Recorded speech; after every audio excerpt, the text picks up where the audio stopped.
ነበር? አንድ ማጣራት ያለብን ነገር አለ። ነገር ግን ከሁለታችን ማለፍ የለበትም ይሄ ጉዳይ። እሺ ጥሩ። አንደኛ ቤት የምትሰራ ሰራተኛ ነበረች። አሁን ላይ ግን ሞታለች። ስሟም ደፍኔ ይባላል። እናም ደግሞ የሞተችበት ምክንያት ምን እንደሆነ አይታወቅም። እናም እቺ ሴት አንድ ልጅ አላት። እናም ልጅቷ ማን እንደሆነች የት እንዳለች አጣርተህ በደንብ አሳውቀኝ። ስም ተመሳስሎብኝ። እናም አሁን ላይ ያቺ ሴት በህይወት የለችም። ማን ገደላት? አይ ሰው አልገደላት። አክሲ እንደነገረችኝ ከሆነ ሞታን የተገኘችው። እንዴት ማለቴ? ያው ዝም ብላ አይደለም የሞተችው። አክስት ሁሉ ነገር አልነገረች ይሆናል። እንዴት እንደዛ ሊሆን ይችላል? አክሲ የምታቆም በሙሉ ነው የነገረች። ማለት አሁን ላይ እየተፈጠረ ያለው በሞተችው ሴት ሳይሆን ታዲያ እሷ ካልሆነች ልጇ ናት። ሴት ልጅ እንዳላት ተነግሮኛል። እናም ያቺ ልጅ ናት ይህንን የተቀነባበረ ሴራ ልትሰራ የምችለው። እሷን አግኝቼ ነገሩን መጨረስ አለብኝ። መጨረስ? አዎ መጨረስ። መግደል ካለብኝ መግደል፣ መፍታት ካለብኝ ነገሩን መፍታት አለብኝ። አዎ አቶ እኔ በምችለው አግዛለሁ። ክፍሌ ደርሼ ነው።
በዛሬው ክፍላችን አምነን ትልቅ ሀሳብና ትልቅ ሸክም ጥላበት ሄደችዋ መርሲ በሀሳብ ተውጦ እንመለከተዋለን።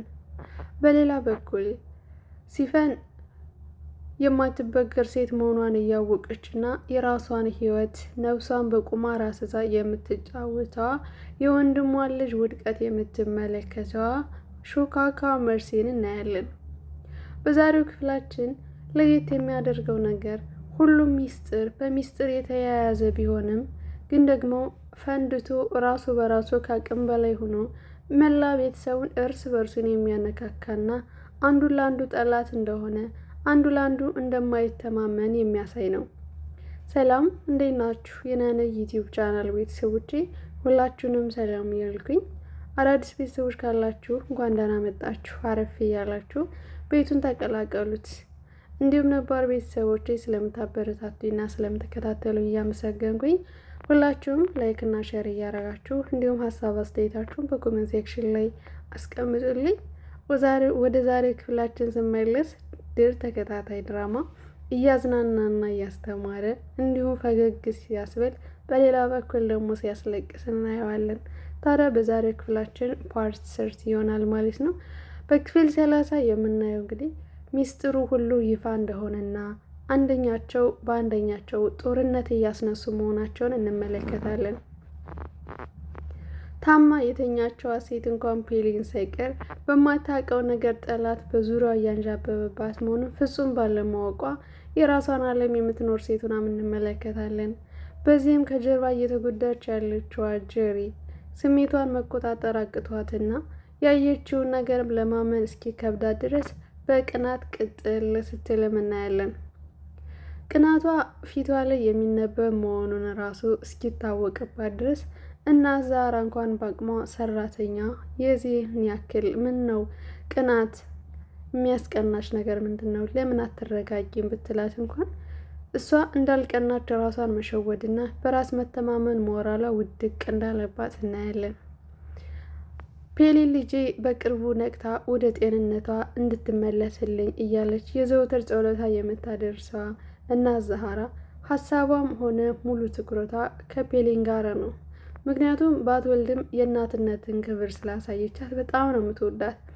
እሷም እንግዲህ እናትም ስለሌላት ፔሊን እንደ እናትና እንደ ጓደኛ ሁሉን የምታማክራት በጨነቃትና በከበዳት ጊዜ ነገሮች ሁሉ የምታቀልላት እናት ዛህራ ነበረች።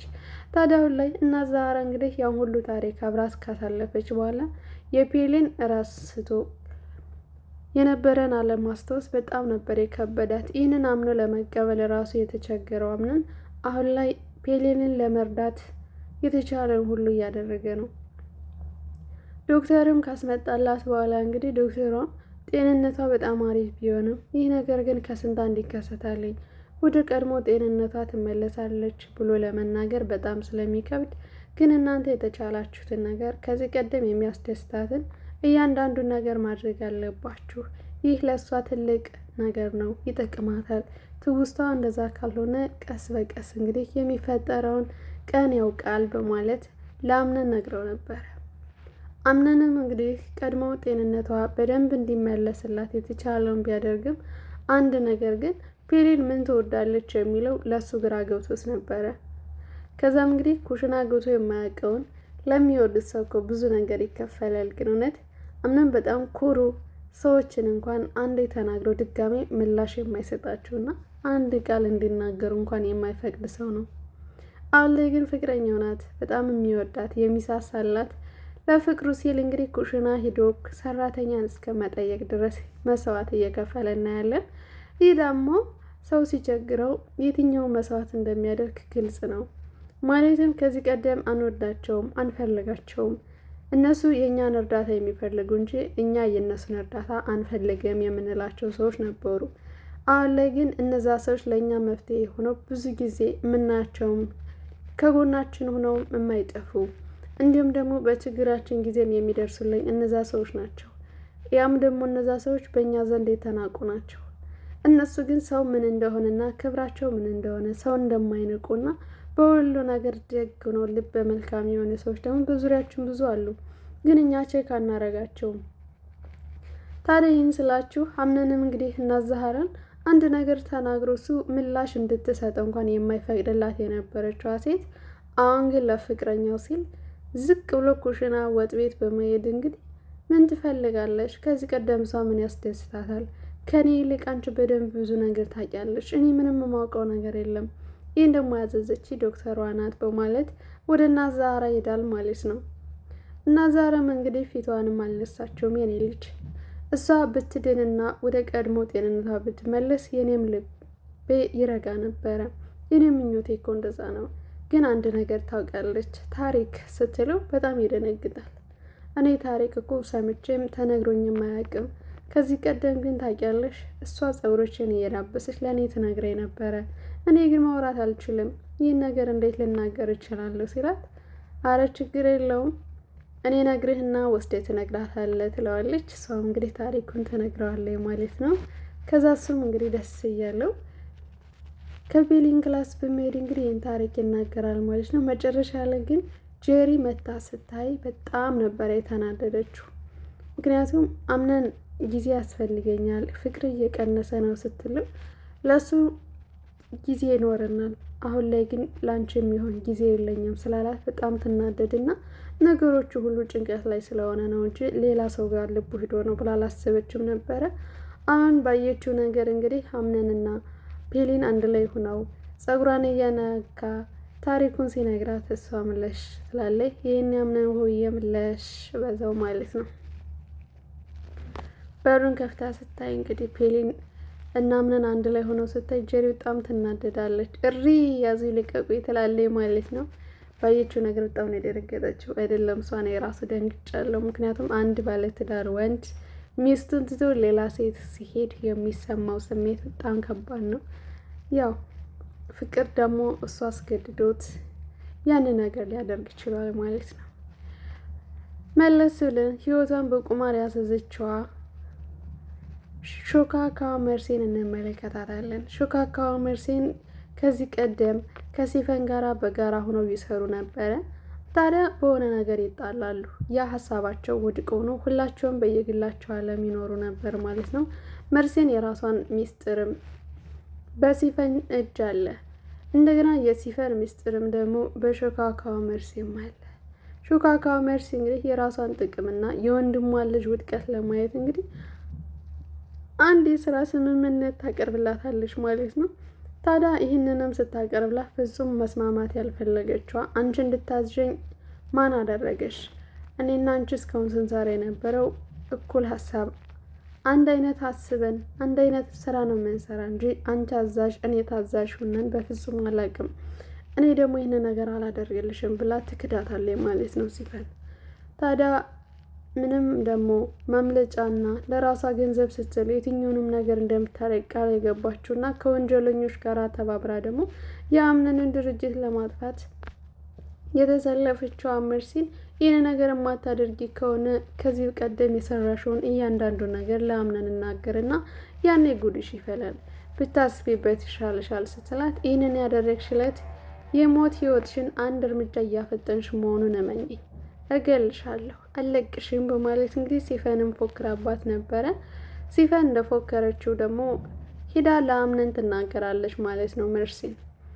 አምነን በሚያደርገው ነገር ግራ እንደተጋባና በደካማ ጎኑ ገብታ እንግዲህ የተቻላትን ሁሉ ሚስጥር ለመናገር ሞክራ ነበረ። አምነን ግን ፍጹም ሊደነግጥም ሆነ ሊያስብበት አልቻለም። ምክንያቱም ነገሩ ግራ ገብቶታል። ምንም የሚያውቀው ነገር የለም። ታዲያ አንድ ሀሳብ ወደ ኋላ ሲመጣለት ነገሩን ለማጣራት ይሞክራል ማለት ነው። በእርግጥ ሙሉ ታሪኩን አልተናገረችም መርሲን።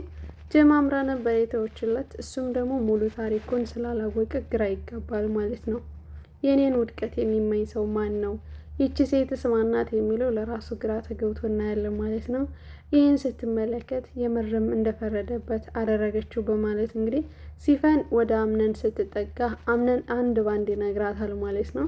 ከዛም እንግዲህ በስሜት በጣም ትደናገጥና እሺ እኔም አግዝሃለሁ የተቻለኝን ሁሉ ስትለው አምነንም በግልጽ ነበር አንድ ባንድ የነገራት መርሲን የነገረችው ሚስጥር ማለት ነው።